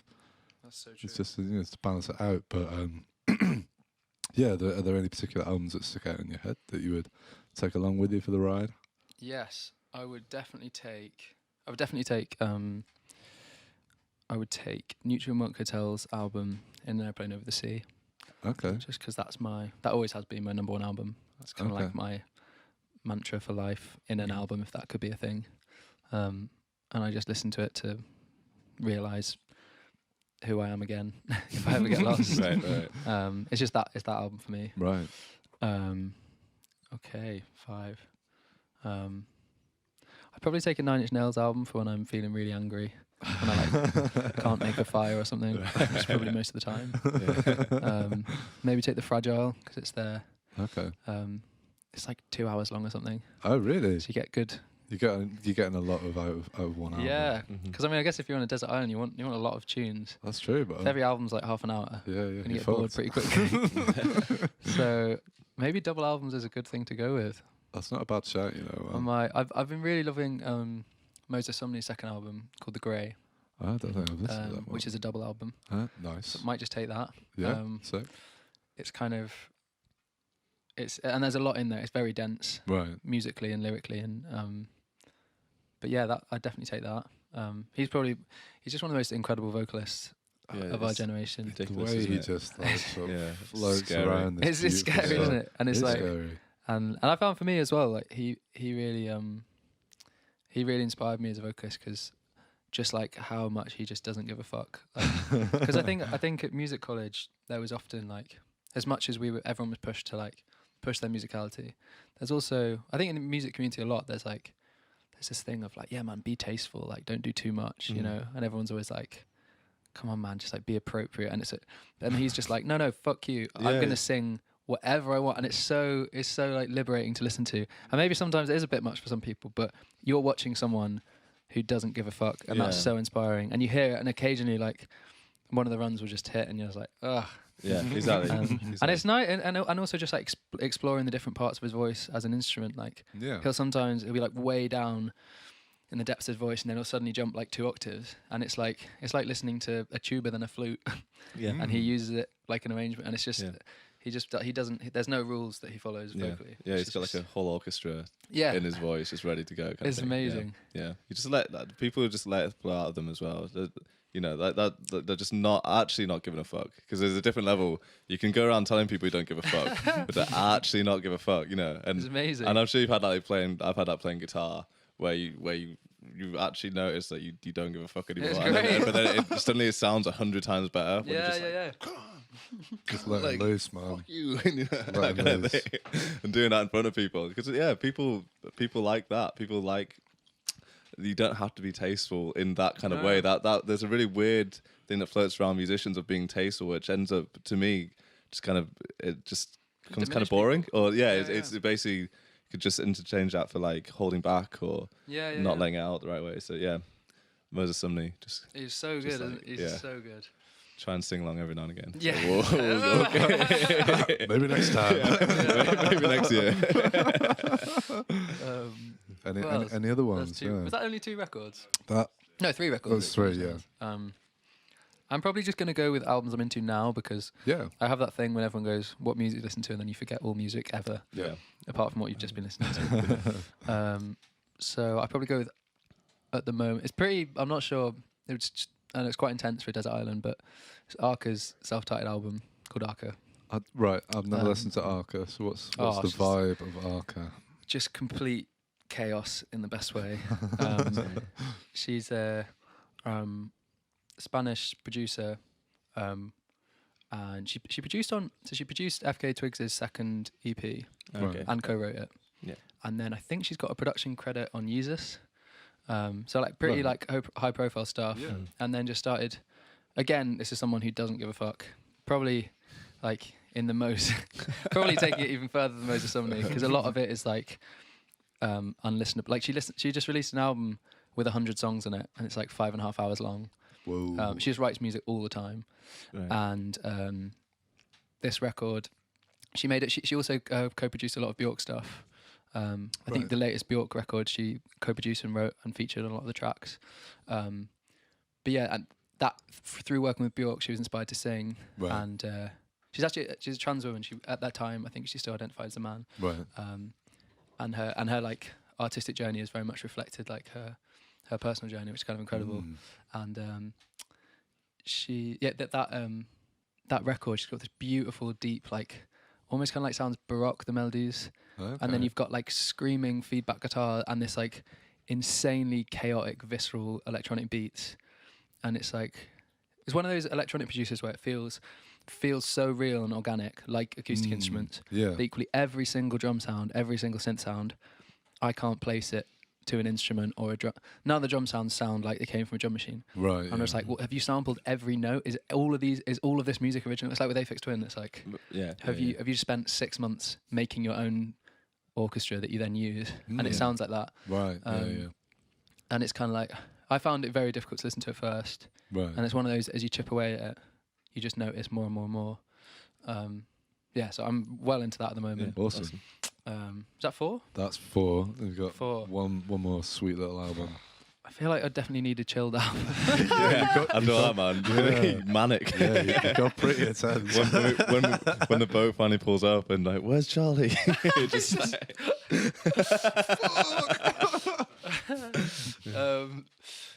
I'm thinking an acoustic album. I've got a record player and I've got a lot of Joni Mitchell records, and that's kind of my go-to. Right. I don't know. Would it be a Joni record? Maybe Blue by Joni Mitchell or Ladies of the Canyon. Right. Okay. She just kind of soothes my soul a bit. Yeah, that guitar sound, man. It's so good. How does she do it? I don't know. Sounds better than any other guitar I've ever heard. Yeah. I think I'll go with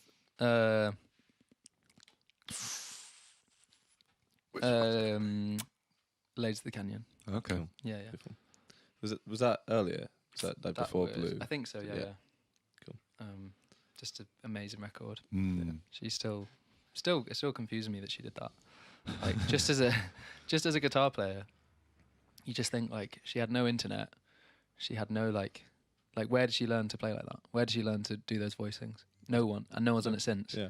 It's like how Yeah. what? And you watch her and she's just like, well, I just made the chords sound how I felt.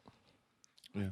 I know. It's easy. I literally thought my head Just was do going to explode. Yeah, that's it. It makes sense, but it's like it's a lot not as easy as that sounds. Nice. Yeah, that's the weird thing. Like, it's just a sound at the end of the day. Like, again, it's that same thing. Why would you analyze it anymore? And clearly, she probably wouldn't have been capable of analyzing it any further. I'm sure she probably didn't know what like half of the chords could be described as being in, like the names of the voicings, whatever. But it's just like, how do I feel right now, and how can I get that out to people? Yeah, and then she landed on that. Like, oh my god! Well, I actually saw a video recently of her, like, kind of talking through one of her songs, and she was just playing the chord progression. Right. and she played like a chord, and she was like, "This is a simple chord. You can hear what's going on there." And then she goes, "This chord, there's more tension in it," and which is like a very musical way of looking at it, because they had like, but she just saw it as like that. She was like, "What am I saying with this lyric?" And then maybe I'm a bit more lost and confused here, so she just uses the guitar to kind of reflect that.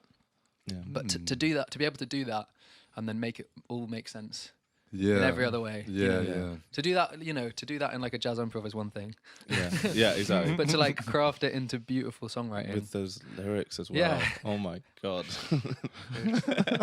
All the same. And then the singing as well. Yeah. Like, come on. Yeah, she's Come ridiculous. on. Isn't she? Yeah. She is, she's a god. I think A Case of You is just, that song blows my mind every time I hear it. It's incredible, isn't it? Yeah. It doesn't even sound like a song anymore. It sounds it's a gift from exactly. It's like just so like transcendent at that point. Yeah. I could go on about it all day, man, but I won't. I feel like I won't bore you guys. Yeah, I feel like I've not delved down the Joni track You should deeper. do it, man. Just sit down when you've got nothing else to do. Right. Put it on and just stay with it the whole way through. And yeah. She's just such a she's such a like pure artist as well. Like, right, yeah. she only ever did exactly what she wanted to, and I love that now.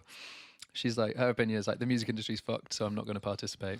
So she sits at home smoking and painting. Yeah. She paints now Oh, sick. because she's like, I can't be asked with this. Fucking brutal. And I just love that, and that's kind of her. That's kind of what she's done.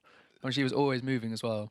Right. Like, she did all that acoustic stuff. She made her really famous and successful, and then she made loads of kind of like fusion records. She was really into Mingus, and she played with like all these musos in the 80s, like Jacko, and then did like an 80s record, which is a bit dodgy, but haven't we all? Not we all. Haven't they all? We've all made a dodgy All made a dodgy 80s record. Don't get me started. No. Most artists from the 60s and 70s didn't get through the 80s without making a really fucking That's a really funny thing. regrettable record And with a shit album cover. How many of them know though, or how many of them knew as they were doing it? Like, where was the gift in hindsight in that? Do you think it was like? 'Cause they're all on cocaine. That's what It sounds fucking great. Best thing we've ever done. What's like the dodgiest like 80s thing you've ever come across? Like, or like artists where they had the 80s period where it's like, oh my God, don't do that. Probably. I just can't stop thinking about. Have you seen the George Harrison album cover where he's like floating in the sky and he's got the mirror sunglasses and he's like got a massive I grin? think I see. Yeah. I think that was in the 80s, and if it was, then that. And have it. My parents have that on record. I don't think I ever actually listened to it because the cover's just so disgusting. Just That's George completely Harrison, puts you. He's a legend.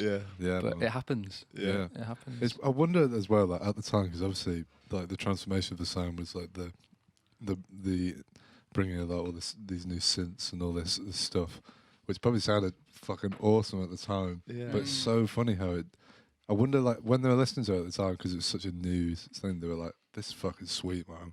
This is fucking awesome." Yeah. But then it dated so quickly. Yeah. It's the same with like 90s, like all the pop stuff and all that. It's just like particularly, just something about like created synthesized music can so easily just sort of like It gets fall by the wayside so quickly. yeah. Wonder what it is. It's crazy. And then like acoustic music or like classical music, it's like somehow it's this timeless quality. Like, I don't know. I don't know what the reason is behind that, because it's just a sound. When you really, really like think about it. And then some people got away with like, I'm not saying Kate Bush had like a perfect track record, but a lot of her tunes, if you listen to like Running Up That Hill now, it still sounds so good. Imagine It's if someone released that, you'd be like, what the fuck? Like even now. So how did she get away with it? I don't know. She's like Joni though. She's just Fucking she's just awesome. got it. Yeah, man. Crazy but awesome. Yeah. Yeah. I feel like with the 80s production, it's stuff like, I know with instruments, there's more room for like your own individual human performance, and that will never really age. I think. Yeah, that's why when you hear a record that's like, I don't know, I think about like the like Zeppelin records. They're just so nothing will ever sound like that because you can't like, even though weirdly John Bonham was sampled for all those drum machines. Yeah. That, like I think Cocteau Twins use them loads. It's just like John Bonham sample, but it doesn't sound like that. But but everyone's everyone's got the stories about how they recorded because it's how they felt that day. Like that will never age really. Whereas like when you've got the same keyboard of samples that 50 artists use on their record, I think it's just that it gets old. Like that's a very good way of putting it, Charlie. But then it's cool when people like bring it back in a different context and then it's alive again. Yeah. Which is what's interesting. Yeah. Yeah, and then there's some things where you think there's no way anyone could ever bring that back. You know what I mean? Yeah. And some bastard does it. Yeah, it's so true. I'm waiting for like the kind of... It's like the mullet. It's like a lot like the mullet man, which I have heard is coming back as It is well. coming I'm back. pretty sure. Look around. I'm pretty sure. Look around. I'm pretty sure you've been saying this for like a few years in a row. Like it's coming back, bro. It's coming back in a big way. Have you noticed? I've noticed, yeah. Right. Didn't Miley Cyrus had like a? She had a mullet for She it. She did, was yeah. rocking it. I don't know if she's still rocking that, but it looked pretty fucking sweet, man. Yeah, Yeah. that's true.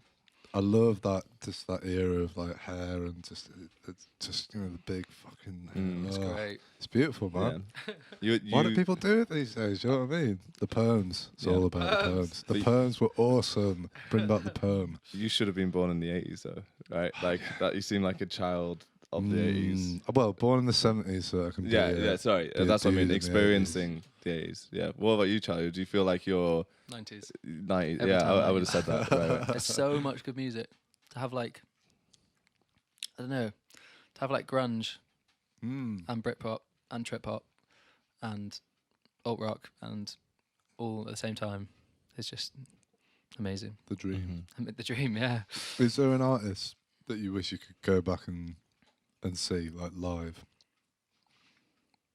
Yes, lots.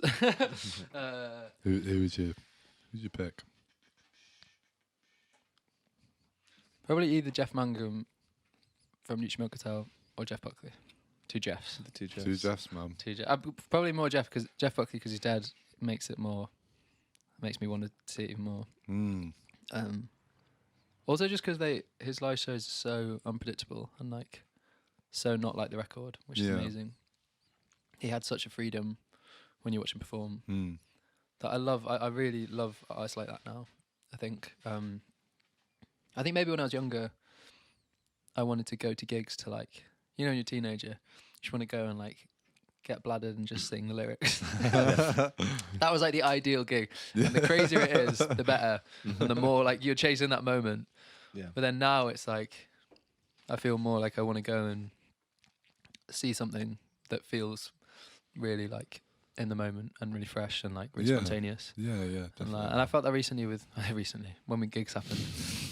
The last two of the last gigs I saw before lockdown were Big Thief at the Albert Hall and Black Midi at the White Hotel. And they were both in totally different ways. They were both just so like real and spontaneous. And like Black Midi, it just felt like they were just doing whatever the fuck they wanted. They were going like in and out of songs, into jams, and the whole crowd was just like totally with it. Right, yeah. In like a really visceral, physical way. People just like moshing and to everything. and then at the Albert Hall, there's just like 2,000 people just being so respectful and listening in to every detail. And they were just there, like the four of them on this massive stage, but they're just quietly listening to each other. And then they'll be like, we wrote this song last night, and it's like kind of 3/4 finished, but it works because it's like they're letting you into where they're at. And that's the kind of stuff I love. Yeah. They open you up, don't they? Rather than the weird thing with music is like the perfectionism thing, especially in like production stuff, where it's like, I want to hear the mistakes, I want to hear stuff go wrong, and I want. You crave that human element so much, and bands like Big Thief, like the guitarist is amazing for that, man. He's so good. Just like in the tune Paul, So brave. so brave, and he moves so much at every note as well. Like you know, what I mean? If you watch the video of him, like just a silhouette, you presume he was like playing all the time, but it'll just be like He's playing like one note. yeah, It's amazing, and you can hear the like. Because I think I've had similar moments in the studio where like, that's really cool, but let's replace that and do that, and then if you do that and that and that, and then like cut that bit off and then fade that, and then add that in there and then add reverb and then it just sounds really nice. But then with Big Thief, it's like feels like. Well, I was talking to Jack March, who's a guitarist in Sylvette. Yeah, he was saying for the Big Thief tune Masterpiece, Adrian wrote it, showed the band, and then 20 minutes later they recorded it. So she just had the chords and like the whole song, but no bass, drums, guitar. And she was like, "Cool, let's record it."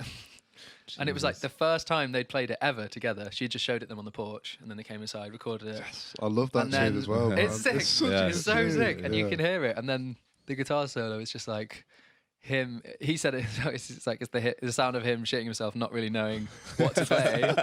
And you hear it. It's like kind of a shit solo, but it's amazing. Yeah. And but it's just so bold and brave to be like, let's keep that. Yeah. It's like mad respect for that. Yeah. What's his name? What's the guitar? guitar? Buck Meek, I think. Buck. Yeah. That's a good They were name. together, weren't they? Adrian Lenker. Yeah, I think they were married for a while. No, you might want I did not know to that. not quote me on that one. Let's fuck I think that that's up. true. Let's go with it. But yeah, I love his. I think his approach is like just not even about notes. It's just about like the sound, like the sonics of like what he can do with that instrument.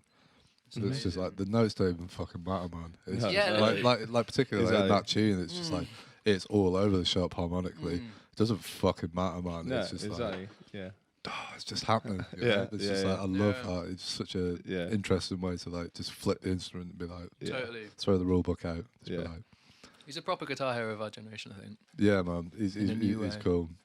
I think we're all guilty, like particularly like you guys like music colours. We're also guilty of like being constricted by that sometimes, like sort of the right and the wrong notes. And I know I was for ages, and then as soon as you like let go of that shit, it's just like So much it easier. opens much up, better. man. The world fucking opens up. Yeah. And it's funny because like you like in college, you're like analysing some of this stuff. Do you know what I mean? You're like, how the fuck do they do that or something? And it's like they're not. It's kind of stupid to analyse how they've done it and what each note means, and do you know what I mean? Just in that way, because it's like they're not thinking. They've never thought about it in. Well, they might have done, but most likely they've not thought about it in that way. Exactly. So it's a pointless exercise to try and like. To try and replicate is kind of interesting, but like just don't replicate the notes, replicate the sort of the core of it, the soul of it, and take that and then do it in your own way. And really don't think about it too much as well. That's like that's it, man. The most important thing with it as well, isn't it? It's kind of like if you think you lose, do you know, like you, you could spend hours transcribing something George Benson did. He's an example of like I don't know why on earth you do that, but if you want to do it, like, do you see what I mean? Yeah. Whereas he wouldn't. I know, Jesus. But this is what I mean. And in music college, you might be like, that's a good idea. But like he wouldn't have a clue what's going on. He's when he's like trying to talk about it, it's like it's a G, it's a C, or something. He doesn't know, man. He's just hearing something, and he's just feeling something, and then it's a way more direct way of getting it out, isn't it? Yeah. And that's what it comes back down, and that's what Big Thief are so good at as a band. And when they're like playing tunes live and they're just pulling it all over the shop as well. I love how they do that. Yeah. It's music that breaks apart, isn't it? Yeah, Just exactly. and you can see what's on the inside. You did that with Creep. I remember. I really, really enjoyed that cover you did. I don't know what was he like the occasion or what was that all about? It was a thing called Janky Jukebox, which was run by a band called Vantage Project, an amazing band from Manchester. Have been doing all these. We started our band at a similar time to them, and we were just on the same bill, and. They just always have these mad, wacky ideas of different gigs and stuff. Like, we did a gig for them that was like, everyone votes on a cover for you to do. And everyone had these we had to do like, I Believe in a Thing Called Love. And Hazy was on it and he had to cover The Messiah by Handel. Right. Not the whole thing, but like part. About it. And they were just doing it for charity in the pandemic. Like getting loads of people and voting for covers. And then I think everyone could submit a cover and then it was drawn out of a hat. And then when we got Creep, which is like, it's kind of difficult. It's kind of like a meme song now. It's like so dead. So we just said like, we just let Jack sort of destroy it. And Pete, I think Pete said he was struggling to come up with something. So he just had like a few cans of beer on his own and just like started laughing and playing. And that was how it felt good. Yeah, I think that's the right way of saying it. It just falls apart. And everything's distorted and like goes through Jack's organelle and is just like crushed into a million pieces. But it's quite exciting. Sound-wise. I love that. I love that with I don't know what is about humans that like we like things falling apart and kind of just like going into chaos. I'm trying to think of other like good examples of songs that do that as well. Hey Ma, Bon Iver has a great. It's like quite a standard pop song, and then the bridge just sort of like just just like literally. Basically the song melts for a while, and then it kind of gets like you can hear someone in the background like stitch it back up together. You know. Oh, it's amazing. But Yeah, I love Jack's input. On what you he's guys fantastic. are doing. Oh, yeah, me too Yeah. so much. It's just, I think it's really opened it up in a really interesting way. Oh, thanks, man. Yeah, he's and also he's producing all the new stuff. It sounds fucking Which awesome, is- man. Oh, Like, thank you. like when we've done like the live sessions and stuff, and then you send the mix back, I'm just like, whoa! It's like, I'm like, it sounded cool in the room, but then you get that back and you slap the video on it, and you're just like, we're fucking talking now.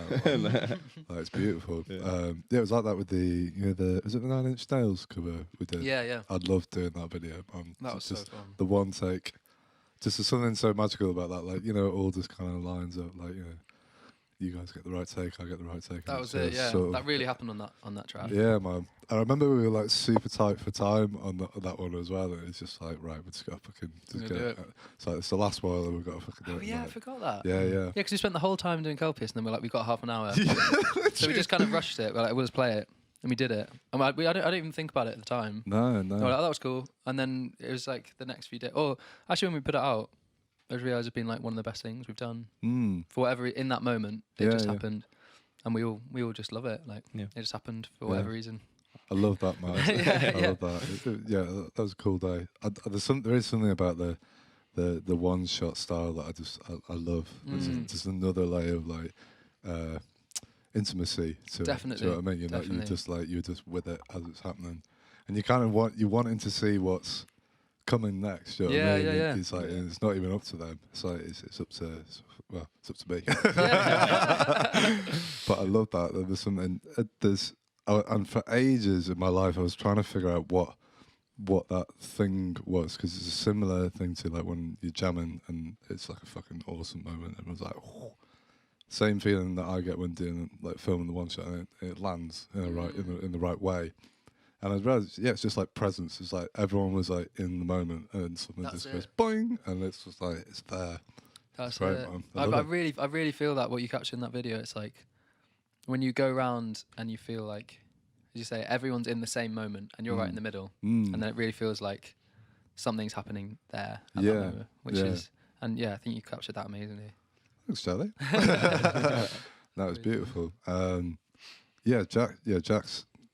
I don't know if Jack's watching, but I think you're great. What You're a wizard, man. He is a wizard. Yeah. Jack gives zero fucks as well. That's the beautiful thing about Jack and his Truly. input.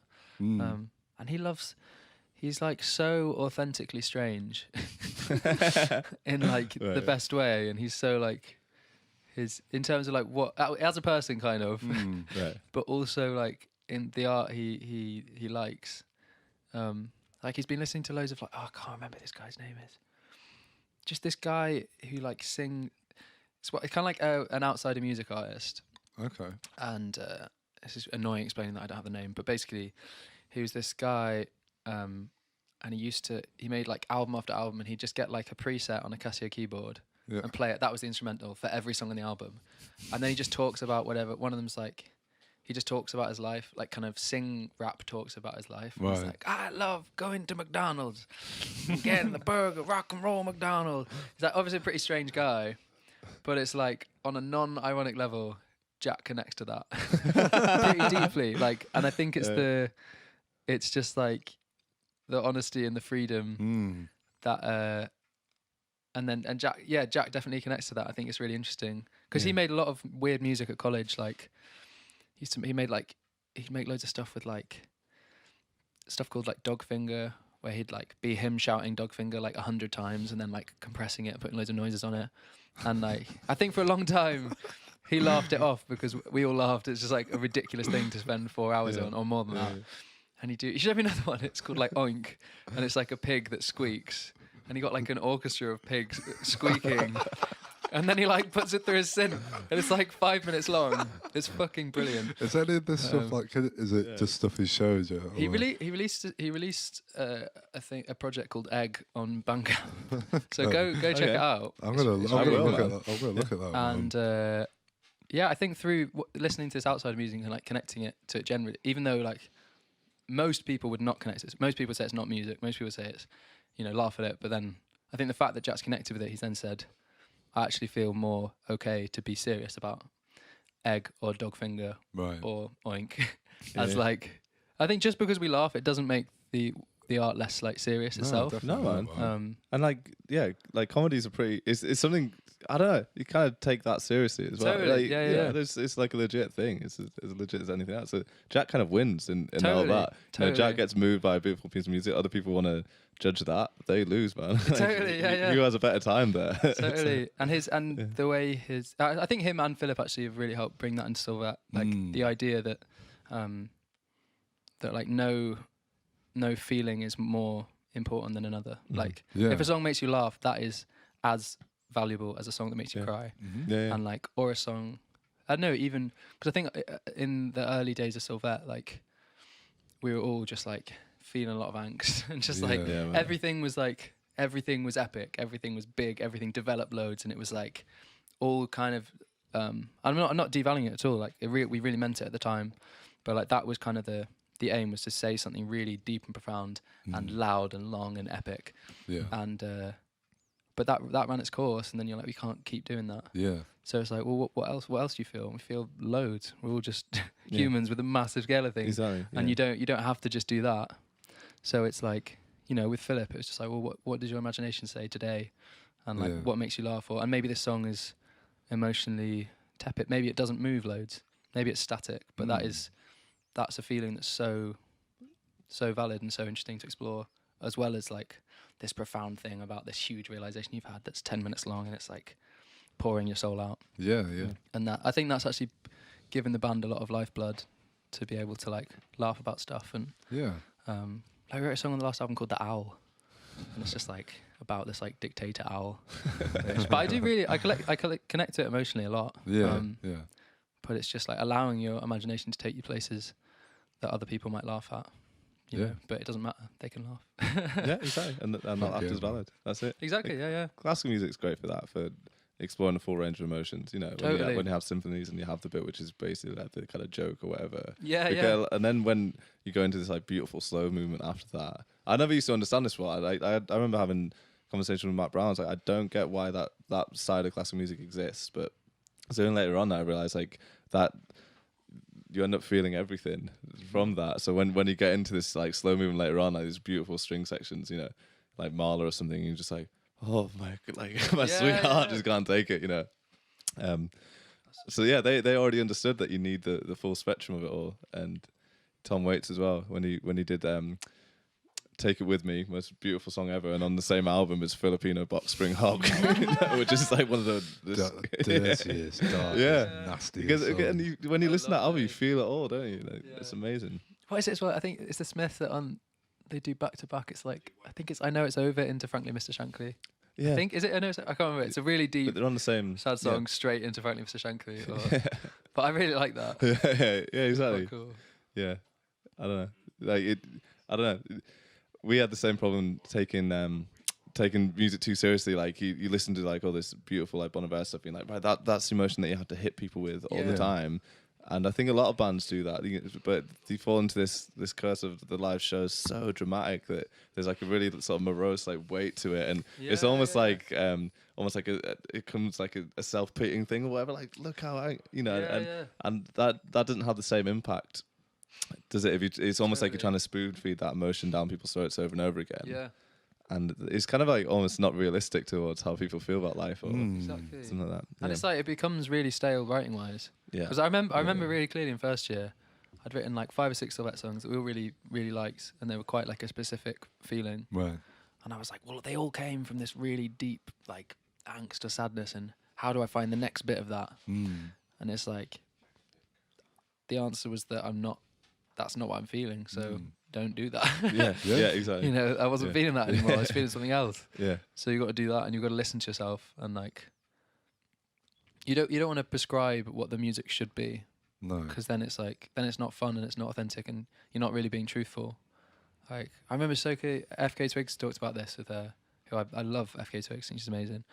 And her latest album, which is her second record, it's a really deep album. It's kind of like quite a in a lot of places, it's kind of like a heartbreak record, right. Although it has a lot of colour in it. But she said in the process of writing that, she got really upset. She called the manager and she was like, I don't want to write a heartbreak record. I want to, because her previous thing was just like she's just like this amazing, strong, powerful woman who like, and she was like really, she just like didn't give a fuck, and she had this amazing like sexual energy, and like she just enjoyed being that thing, that really strong person, like being able to show that side of herself through music. And she was saying like she was really upset that she was now writing all this heartbreak music, and she was like, I don't want to write this. But then eventually she was like, well, actually, that's my truth. That's what I'm going through now. Yeah. Therefore, to write anything else would be a lie.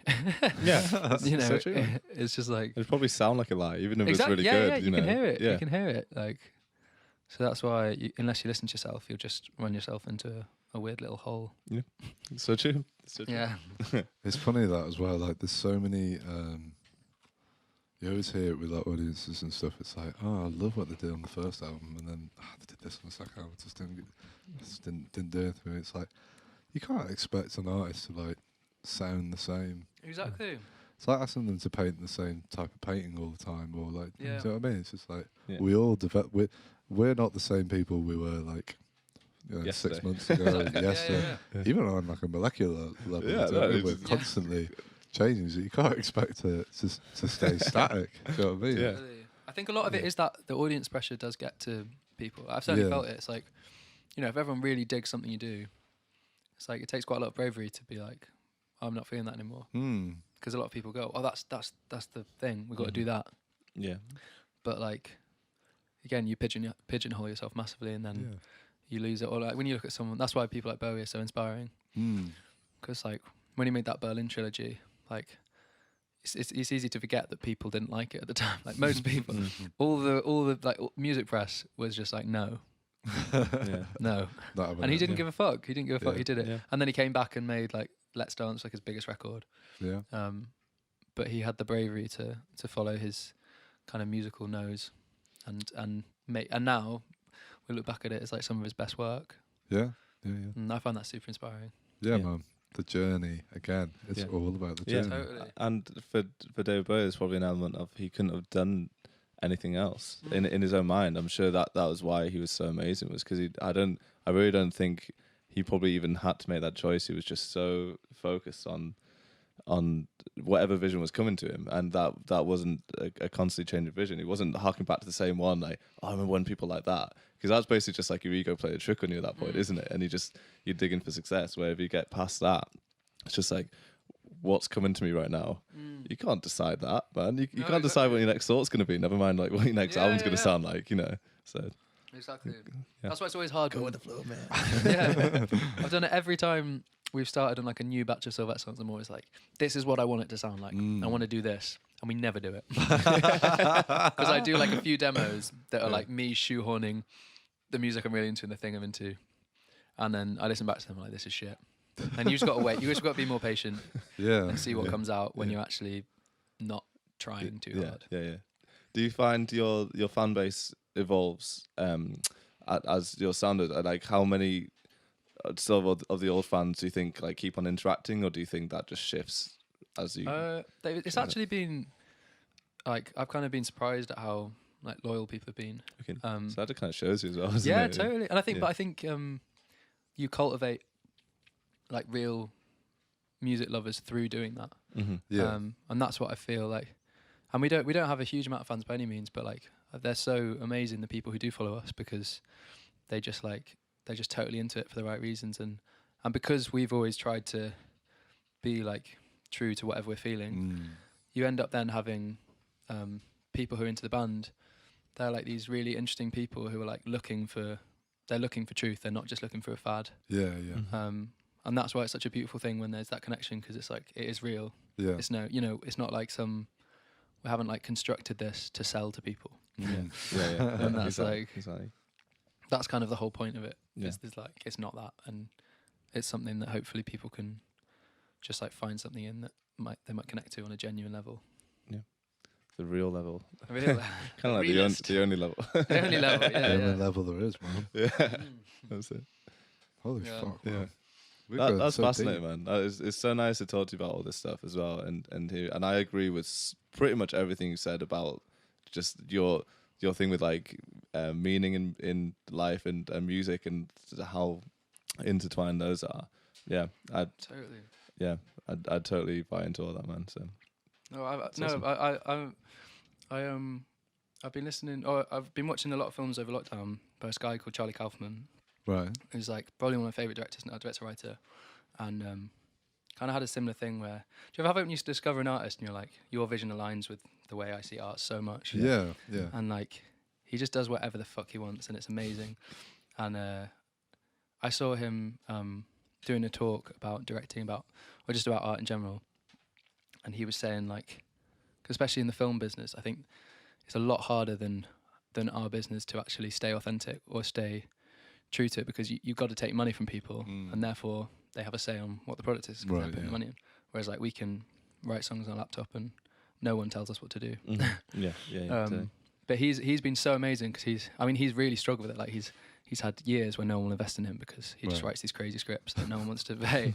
But he's made some of the most incredible, like mind-blowingly unique and authentic films. And he was just saying in the talk, like, people are starving, or the masses, in terms of the art that they're consuming, because there are a lot of people who don't know it, but they're consuming art that's been constructed with the sole purpose of selling it to people. Like, it's not a gift to people, that they're using it to extract money from people. Yeah, very, and like, it kind of pisses me off. But it's like, but it's true. You know, there are a lot of, and I'm not saying all pop music is like this, or all blockbuster films, obviously. But I'm just saying there is a move that, or there's a trend of like, you know, when there's like 19 co-writers, and they're not collaborating artistically. They're saying, how can we sell this to people? Yeah, totally. And like, I think that wears people down. It's like capitalism in general, like the feeling of being sold to, or like people just wanting to extract things from you, wears you down. Yeah. But then when you find someone like Charlie Kaufman, he said, like, I make a film for someone who's not born yet, someone who might be born in 500 years, who feels the same thought that I felt, that no one else would say, or like, you know, and that is like, then you're actually connecting to people, and you're artistically, you're actually being fed, and you're being enriched, and your experience of life is being enriched. Yeah. And I think that's like, I just really connected to that. Sorry, it's a bit of a tangent about Charlie Kaufman, have you seen? I might again be totally off the mark, man. Someone needs to fact check me more. But did he That's do? What George is there for. Did he do the film adaptation, or was that the story? Yeah. Right. Okay. Cool. So you remember that the Nick Cage one where it's like? Have you seen that, by the way? Yeah. Amazing. I love that film. It's like the Nick Cage plays Charlie Kaufman trying to writing himself into a script. Like it's incredible. Scriptception, basically. Yeah, I love that film so much. It's so good. He does so much like exploring the artistic process and like just what it is to be a creative. Yeah. And then he just like takes it layer on layer on layer, and you're just like. The thing that resonated with me in that film so much was when Nick Cage was like trying to find meaning in this script. And so it's like meaning, like life on Earth, like he basically like had to go all the way back to the first cell, and like what was that thing that we've all evolved from? In desperately trying to like cling on to some meaning from that, just going like ripping his hair out, like a cell shows up on Earth. Why? Who? What? And again to that point, I can totally resonate with that, man. Like, where's the meaning in all this? Where's the meaning in all this? That kind of. It's amazing, and it's also similar to what we were saying just now of like he wanted to. In the film, he wanted to be able to write an adaptation of it that is about flowers, and like he wants to write it where there's no like story arc that everyone gets taught at film school, and there's no like friends become enemies and we learn from our mistakes. And it's just like, can I not just write a film about where people don't change? It's about flowers. It's pure. And in the film, he can't like. He goes and he gets this like film writer guy like shouts at him and says like, grow up. There's suffering everywhere, and you have to do this. And then, but it's like what we were saying, that like some songs aren't an epic story. Some songs are just like about making tea or something. And it's valid, man. Nice experiences. I think Mark Kozelek's a master of doing that as well. Just like who, sorry? Mark Kozelek from Sun Kill Moon. Oh no, I don't know. He's amazing. Mark, you could show the spiel on that. He picks characters and he sets these stories up where he just talks about his life, and it's unbelievable, man. Like, as a guy, I think he's quite a questionable character the more I've read up about him. But I can't help but just think he's got this amazing gift for relating to people through music, you know, and it's really, really simple imagery. There's one song where 1 second in the same verse, he loses. Well, his mum calls him up. Sorry, he calls his mum to say that he got a role in a movie, and his mum says, like, that's amazing stuff. And then you also need to know that one of your childhood friends has just died. And then he says the next thing, he gets on a train, and this is somewhere in Sweden, and like gets on the train and looks out the snow, feeling somewhere between happy and sad. And it's like, oh my God, like, you know what I mean? It's so simple, but like kind of profound, because I think everyone's been in that situation where something amazing's going on in your life, and you're also dealing with loss and the fact that people will leave you. And there's a strange balance between that, isn't it? There's like this optimism for your own life and also mourning. And how he could say that is so simply in one line. Like, that's amazing. Yeah, he's got loads of songs like that just make you, again, feel really deeply like what it means to be human and what it means to be alive, you know. And it's always simple. It's always like really, really short. Yeah, man. Oh, check that out. That sounds amazing. Yeah, man. He's a fucking game changer. Like, absolutely. Wow. And I love his lyrical style. Just like, it can be the most mundane thing.